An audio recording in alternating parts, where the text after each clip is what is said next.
This is the beautiful Ayeyarwady River, where something very worrying is happening. Here's some background.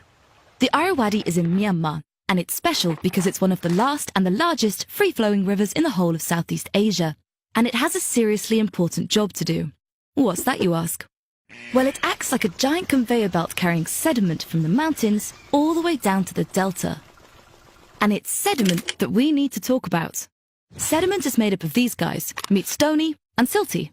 Silty's job is to make sure everyone in Myanmar has something to eat. He does this by feeding the fish down below, who in turn feed the people up above. And because Silty is so packed with nutrients, he makes Myanmar's huge delta super fertile so we can grow lots of crops, including a whopping 50% of the country's rice.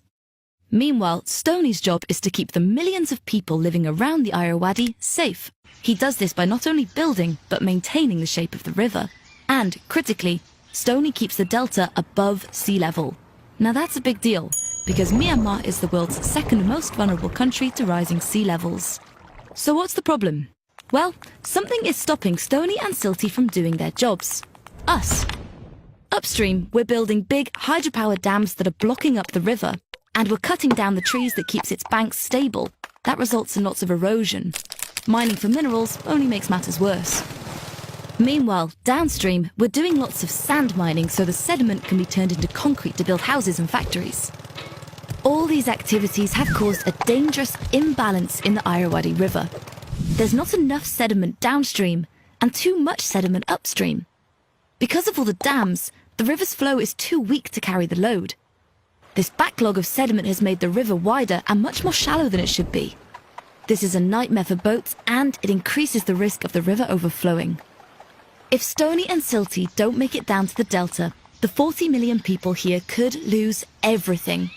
Because the delta will become extra vulnerable to tropical storms, and fill up with seawater, and with a lack of Silty's nutrients, Myanmar will starve. So what do we need to do to save this special river? We need to stop interfering with Stony and Silty's journey from upstream down to the delta.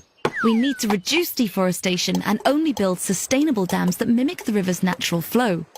And we really need to regulate sand mining so the critical delta stays afloat. The river has taken thousands of years to reach its perfect natural balance. We can't afford to risk destroying it. But with a little care and consideration, it is possible to manage the Ayeyarwady River.